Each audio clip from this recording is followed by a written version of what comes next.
N'Golo Kanté, le milieu de terrain de Chelsea, qui, selon nos confrères de The Athletic, est un petit peu dans une impasse. Pourquoi?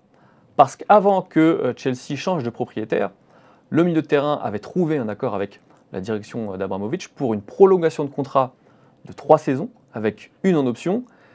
Le changement de direction a finalement remis à zéro les compteurs et Todd Boehly, le clan Todd Boehly, n'offrirait plus qu'un contrat de 2 ans avec une en option au milieu de terrain. Et Kanté, lui, ne se voit pas prolongé pour un contrat aussi court. On rappelle qu'il a 31 ans. On n'est pas tout à fait dans le même cas, là, Arthur, qu'un Kylian Mbappé ou que d'autres grands joueurs qui, eux, ont tout leur destin en main. Non, on n'est pas tout à fait dans le même cas parce que Kanté a 31 ans, tu viens de le dire. Donc, même si on a de plus en plus d'exemples ces dernières années de joueurs qui atteignent leur prime et qui sont encore au top niveau à 34, 35, 36 ans, globalement, l'âge compte quand même sur le marché des transferts.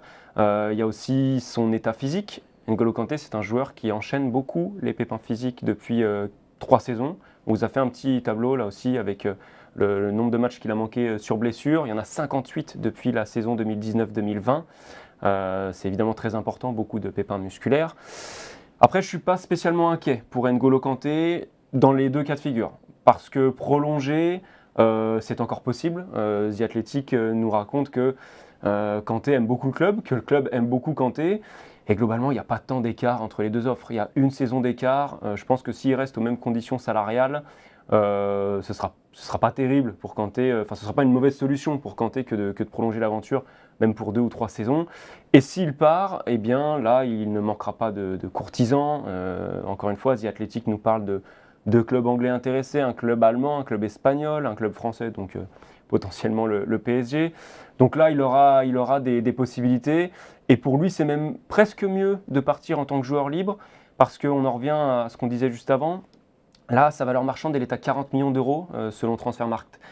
Si vous êtes un club, je me mets dans la position d'un club acheteur, 40 millions d'euros pour un joueur de 31 ans qui se blesse souvent, c'est trop. Par contre, venir faire un effort salarial et une prime à la signature pour un joueur de son talent, même à 31 ans, bon, il aura beaucoup plus de possibilités. Le salaire peut quand même être un vrai obstacle pour l'avenir de N'Golo Kanté parce que finalement, il perçoit encore aujourd'hui le salaire qu'il avait négocié en 2018 au moment du pic de sa carrière, parce qu'il y avait évidemment eu ce titre en Coupe du Monde avec l'équipe de France. Il était l'un des meilleurs milieux de terrain du monde, si ce n'est le meilleur.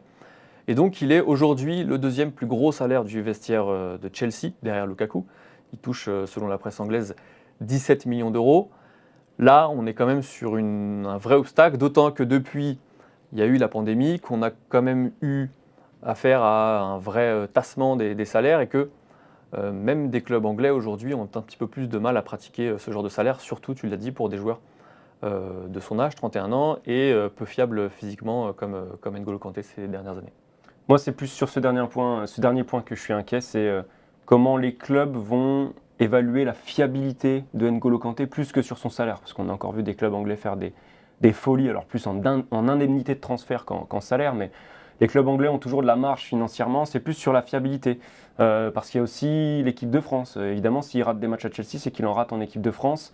Il a raté des rassemblements dernièrement, il fait plus partie des joueurs qu'on voit à chaque rassemblement avec les Bleus, donc ça peut être problématique de se dire qu'un joueur qui peut être si précieux va être recruté pour finalement peut-être ne pas tant jouer que ça. Parce que si vous faites venir Kanté, c'est pas pour avoir des concurrents énormes à ses côtés, c'est pour l'installer comme titulaire indiscutable.